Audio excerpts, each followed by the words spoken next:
You know, call making for me has always been about the ducks. Now, it's about the ducks, honker specs, and our culture. To me, the culture of waterfowl hunting is about our shared values, respect, beliefs, traditions, knowledge, and it's that underlying sense of connection that all waterfowlers share. This is the Ducklander Podcast, and I'm Bobby Hayes. Hey, what's up, everybody? Welcome to the Ducklander Podcast. So, I put a questionnaire up on social the other day on the story on Instagram, and so I got a bunch of feedback on that or what you guys want to hear about. So, one of the most requested topics was decoy spreads in high pressured areas. So, what you look for. So, that fits right in line with what kind of is going on right now in the world of hunting, which would be too many people and not enough ground. So that's kind of a topic right now. And that is the big controversy in Kansas because they are talking about limiting out of state hunters. I'm sure you've all seen this going around on social. Definitely a thing. I haven't paid attention to the actual meetings. I've just been talking to a few people that have, but from what I can hear, this looks like it's going to be a thing. So a lot of you guys asked what I thought about that. I'm going to talk a little about it right now. If you want to take a deep dive into it, I did a podcast with Elliot Snyder. I think it's North American Waterfowler. But I had it up on the story for a few days, but we talked about this pretty extensively in there. But I'll go over it again real quick, my opinion on it, or what my take on this is. First off, I don't think it will help.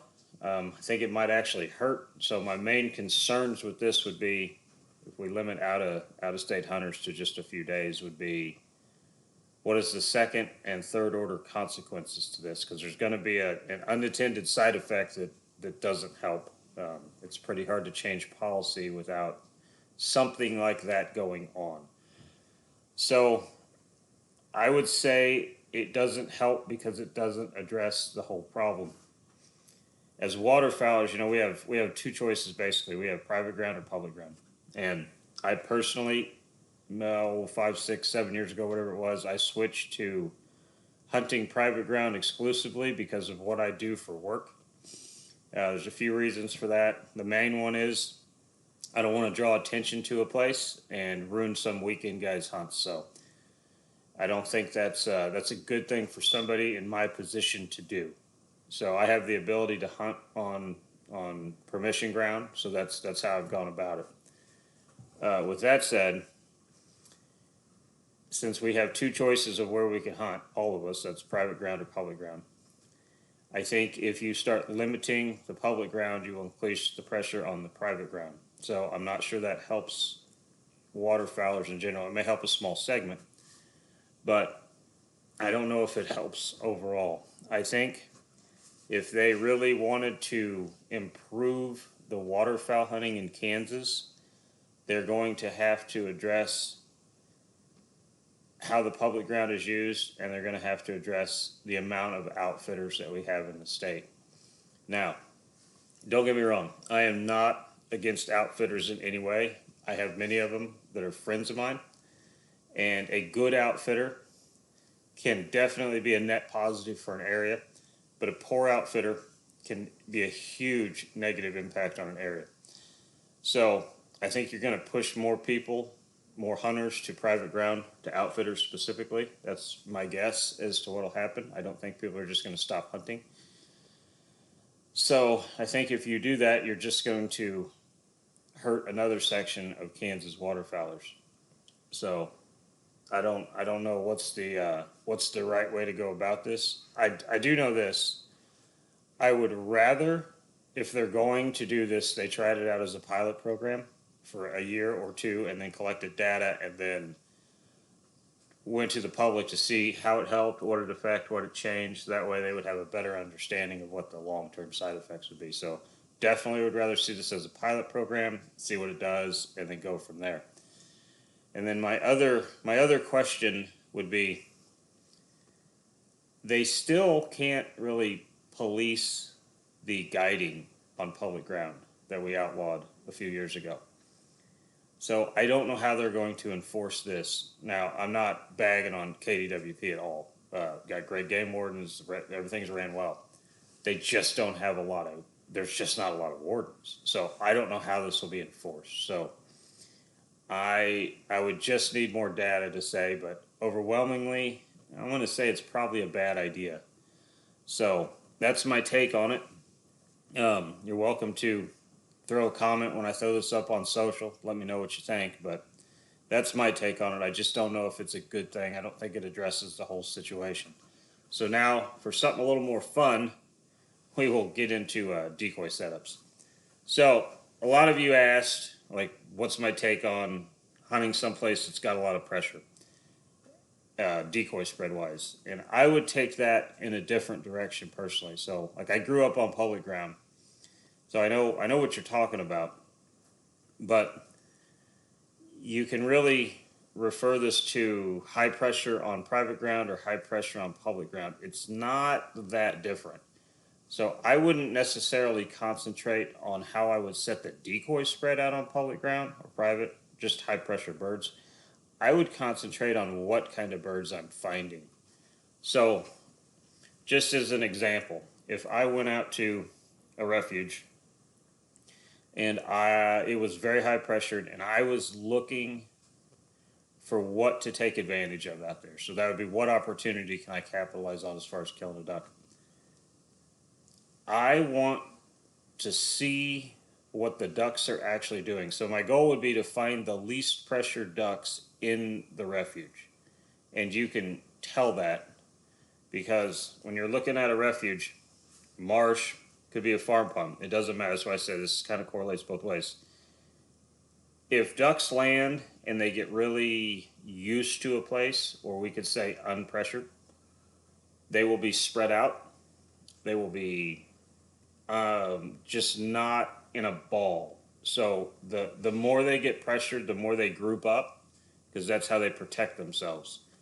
Their eyes and their ears. So the more eyes and ears they have, the more defenses they have. So when you're looking at the refuge and there's just a big wad of ducks sitting on bald water, most of the time those ducks have been hunted a lot. So I want to find the secluded spot on the public ground or the secluded pond, like I said, doesn't matter which, where the ducks are spread out and they're in the weeds. And instead of coming in and out in one big ball, there are twos and singles and 5-packs and little 10 bunches that are kind of coming into that sporadically throughout the day. So I know those ducks are less pressured. For whatever reason, that chunk of the refuge hasn't gotten the pressure, so they went and found that spot. So it's not necessarily the decoy setup that's going to change your outcome. It's finding the birds that are less pressure that you can take more advantage of the situation. So, but you can do this on a farm pond. You can do this in a goose field. You can do this on a refuge. Reservoir, doesn't matter. So you're looking for the less pressured birds. Now, you may not be able to find this ideally, and you may actually be hunting a smaller segment of birds than what's on the main part, but most of the time that can yield a better hunt. So you kind of got to go quality or quantity on this deal. I usually choose the quality over the quantity. But if I can't find that, and I'm going to hunt, in general, I am going to hunt with less equipment. So I'm going to do that for two reasons. One, if you're already where they want to be, so they want to be in the refuge, then it's not really going to change your day whether you have 1 dozen ducks out or you have 3 dozen ducks out. You're just going to make it harder for you to be mobile. So on public ground especially, I am always more a fan of being mobile and being able to go where the birds want to go instead of dragging a whole pile of stuff out with me. I would rather be able to pick up and change very quickly if I see them doing something that would be a better opportunity for me. I don't want to spend an hour picking up a decoy spread, especially if you're solo hunting. So I want to go less decoys. I'm almost always going to have a spinner on the marsh, especially if you got a remote, because you can always choose to turn it on or off if you think it's hurting. But on private ground, not as much. But on public ground, I always want the choice of the spinner. But mostly, you're going to be more successful if you find the least pressured birds. That helps you out more than the decoy spread. And as far as calling, same rule applies from the last day on high pressured birds to the first day. The least amount of calling you can do is the appropriate amount of calling. So you want to keep that in mind with the decoy spread. But the other way you could say is, like, if I'm hunting high pressured birds and I'm on a public spot and everything I see, the birds are bunched up, I would mimic that with my decoy spread. If I find the pocket of birds that is nice and spread out and they're in all the food and they're eating and they're kind of sporadic, then I'd want to have a looser decoy spread. So you're kind of matching the situation. But that'd be my take on how to handle the high pressured birds. So, all right, that's it for today. If y'all want to hear something on the podcast, shoot me a message. You can go to that thread on Instagram, and or this when I post it, wherever you want to go. Just let me know what you want to hear. See y'all later.